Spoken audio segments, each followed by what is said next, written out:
Dear viewers and dear students, welcome to my channel Mohammad Irfan official. उम्मीद करता हूँ कि आप सब खैरियत से होंगे जी।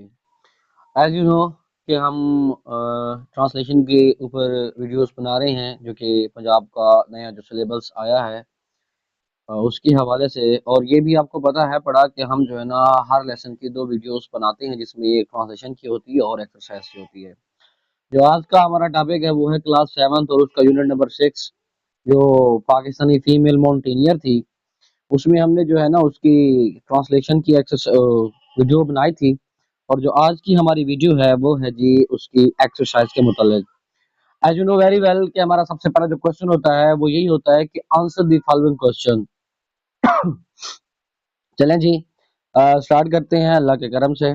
सबसे पहले एक और बात जो आपको मैं याद दिलाता जाऊं वो ये है कि अगर आप मेरे चैनल पर नए आए हैं और चैनल को सब्सक्राइब कर दीजिए और साथ में लगे हुए बेल आइकन को भी दबा दीजिए, ताकि इस तरह की तमाम वीडियोस आप तक बर वक्त पहुंचती रहें। इसके अलावा मेरे चैनल पर स्पीकिंग इंग्लिश और लर्निंग इंग्लिश के हवाले से जो है ना वो कोर्सेज चल रहे हैं, जिसके जो है ना आपको इंग्लिश सीखने के बारे में थोड़ी सी हेल्प हो जाएगी। चले जी स्टार्ट करते हैं। Who is Samina Baig? कि समीना बेग कौन है? Samina Baig is a woman mountaineer who reach the top second highest peak in the world K2। कि ये वो खातून है जिन्होंने दुनिया के दूसरी बुलंद तरीन चोटी K2 को सर किया।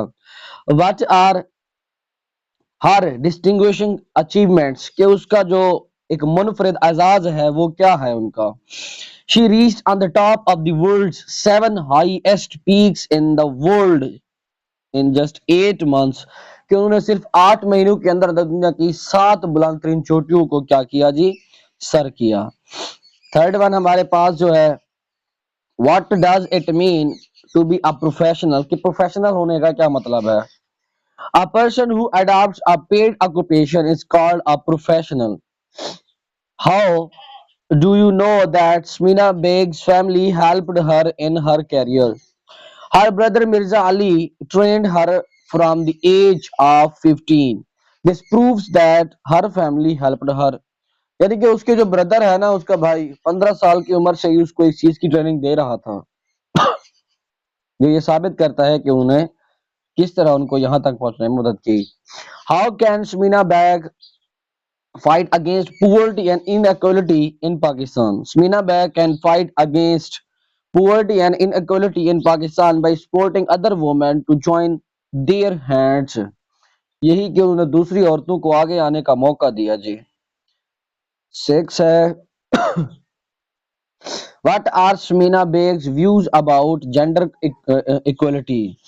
Smina Beg thinks that women are as equal as men. She proved it by reaching the highest peaks of the world.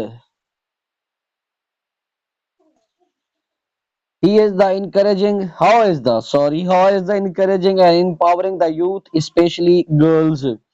She is encouraging and empowering them, proving practically that nothing is impossible। यानी उनको हर किसी को इस तरह से हौसला दिया कि यहाँ पे दुनिया में रहते हुए कोई भी चीज ऐसी नहीं है जो पॉसिबल ना हो। चले जी, फिर आपसे कहता हूँ कि मेरे चैनल मोहम्मद इरफान ऑफिशियल को सब्सक्राइब कर दीजिए।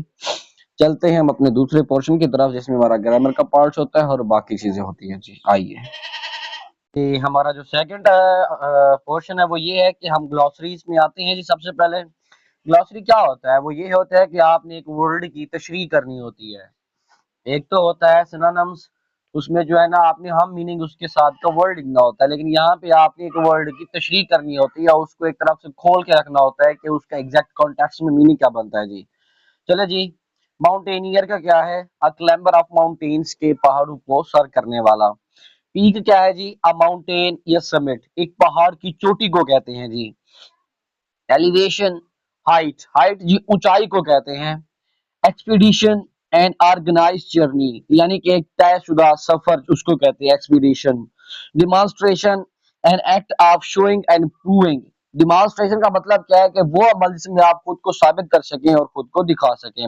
अप्रोक्सीमेटली, इसको कहते हैं तकरीबन, सॉरी जी, इसको कहते हैं तकरीबन, ठीक है ना, मोर और लेस या रफली, आप इन तीनों में से कोई एक कर सकते हैं जी। उसके बाद है जी empowerment, the giving of power और अथॉरिटी, यानी कि किसी को कोई एक ताकत, एक देना। स्केल जी, टू क्लाइम अप, यानी कि चढ़ना। फोरकास्ट, टू प्रिडिक्ट, ठीक है जी। एम्यूलेट, मैच और surpass, try to be like someone else, मतलब किसी को किसी चीज से पसंद करना। इनक्रेडिबल, अनबिलीवेबल, यानी कि नाकाबिल यकीन, जिस पर आंखें यकीन ना कर सके।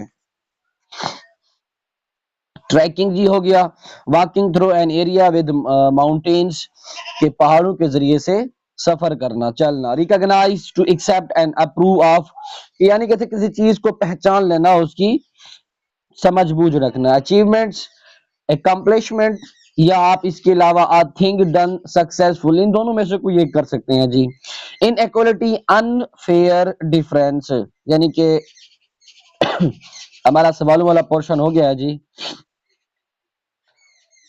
ऑलरेडी ही। दूसरा जो हमारे पास, जो मैं आपको कह रहा था कि यहाँ पे हम क्या करने वाले हैं,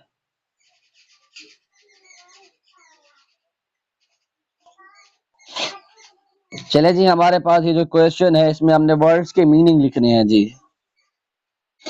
माउंटेन एरिया, तो अभी आपको मैंने पढ़ाया है कि आप person who climbs mountain as a sport, यानी कि खेल के जरिए से इसको क्या करना, सर करना जी। उसके बाद एलिवेशन, अभी मैंने कहा है कि आपको the process of somebody getting a higher or more imported rank, बुलंदी को कहते हैं जी हाइट। एक्सपीडिशन का क्या करेंगे जी, an organised journey with a popular purpose, यानी कि किसी मकसद के साथ किसी सफर को तय करना, मुहिम जोई जिसे आप कहते हैं जी। डिमॉन्स्ट्रेशन, के मुजाहिरा, आ पब्लिक मीटिंग और अ मार्च, ये इस हवाले से है जी। समिट, समिट का मतलब आप कर लेते हैं चोटी, the highest point of something, इसका इस तरह से आप कर सकते हैं जी। फिर उसके बाद है फोरकास्ट, सॉरी सस्पेंड हो रही है आपको। फोरकास्ट का क्या जी, statement about what will happen in the future, यानी कि पेश गोई करना किसी के हवाले से। इम्यूलेट, तकलीद करना जी, to try to do something as well as somebody else because you admire them, यानी कि आप उनको जो है ना अपना मुतासिर हुए हुए होते हैं उनसे।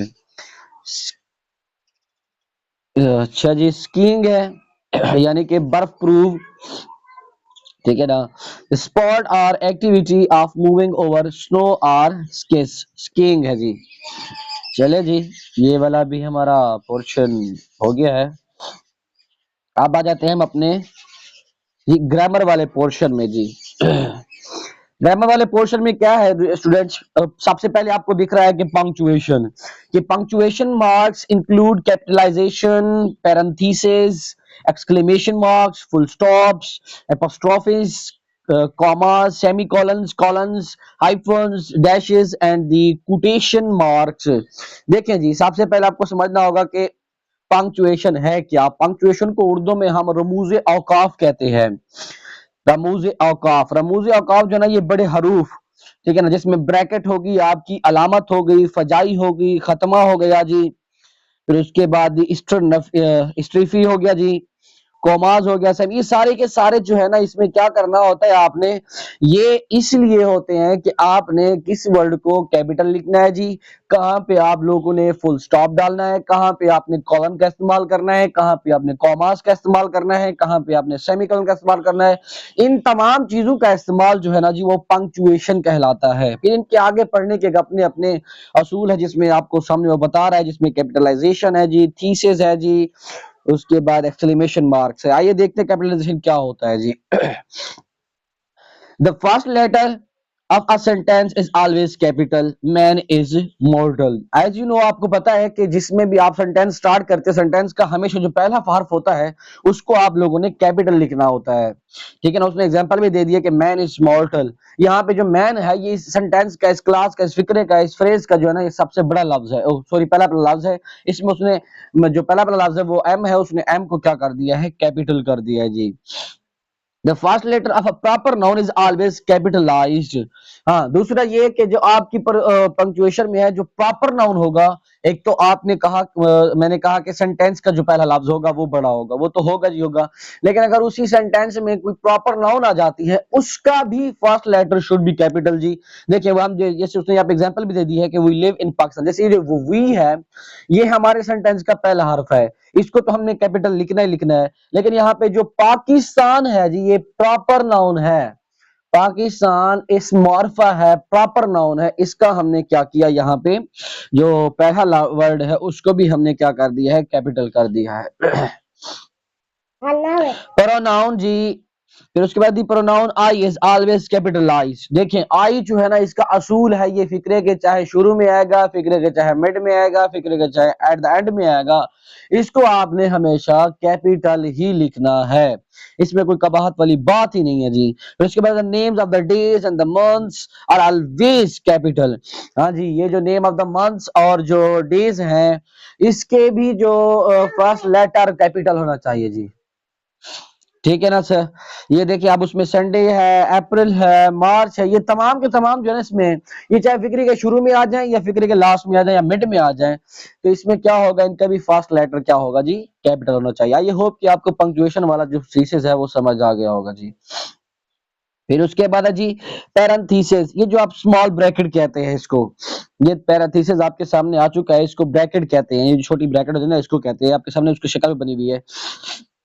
अच्छा जी, parentheses are used to mark off exclamatory or non-essential information.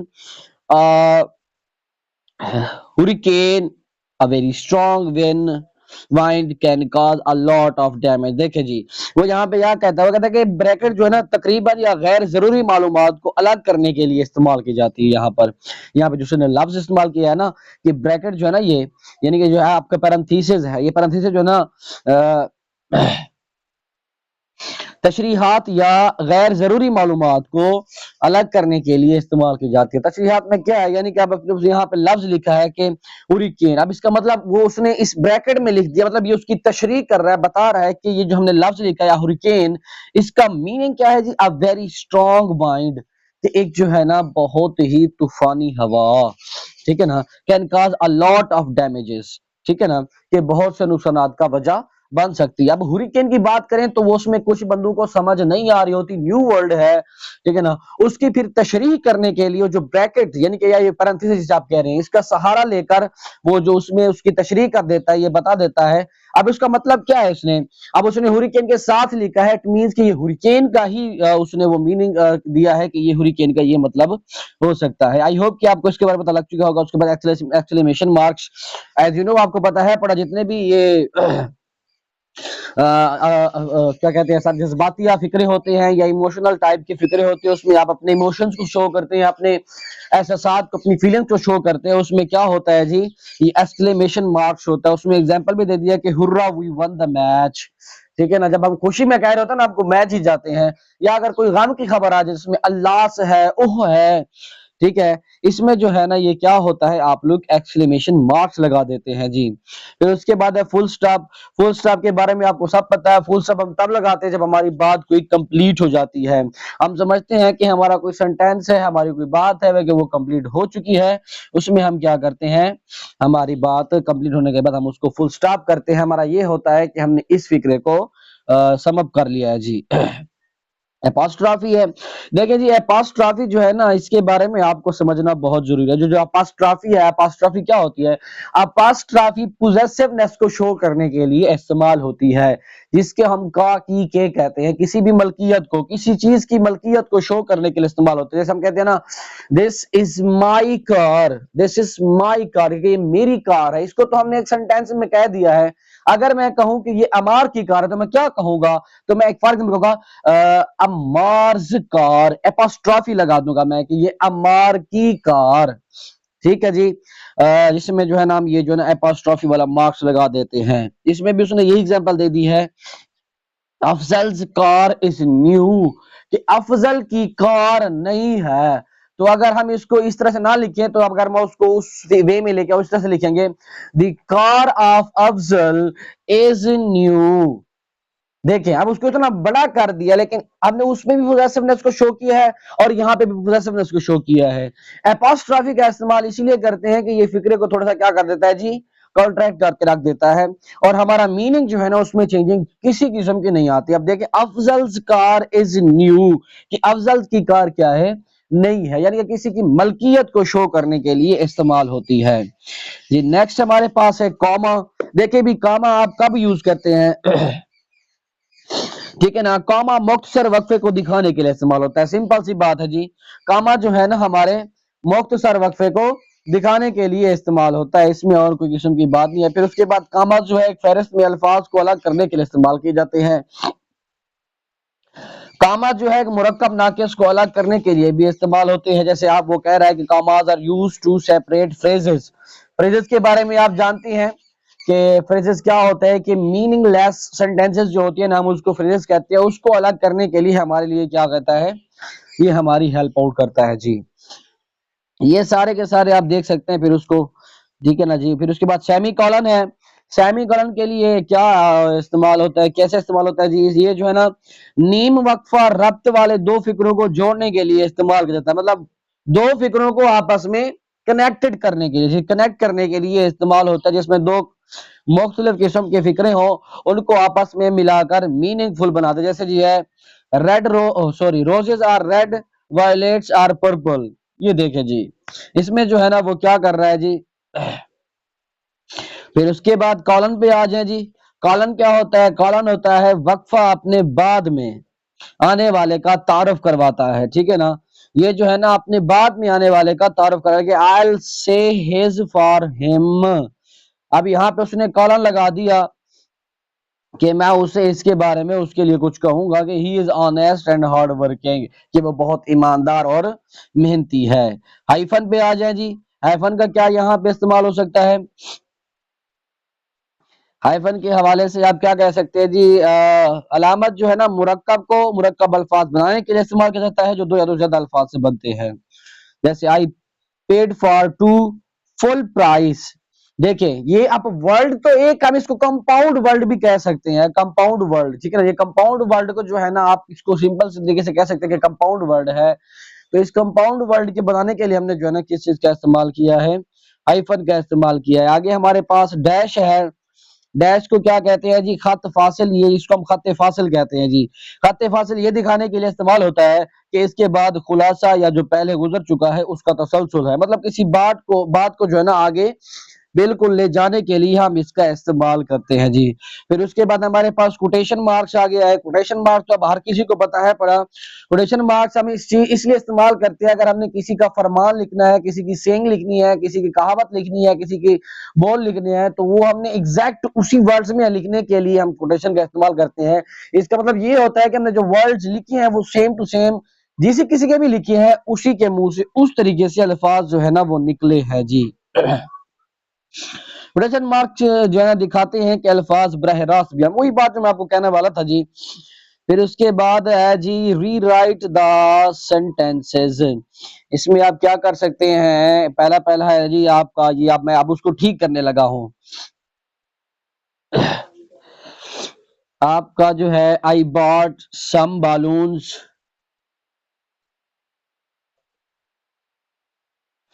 ठीक है जी। ये इसमें जो है ना उसने लिखा हुआ है, आपने क्या करना है इसमें पंक्चुएशन लिखनी है। देखिए अब यहाँ पे ना आई बॉट सम बालून्स, इसके बाद आप लोगों ने कॉमा लगा देना है। आई बॉट सम बालून्स, मतलब यहाँ पे थोड़ा वक्फा करेंगे फिर उसके बाद आगे बताएंगे।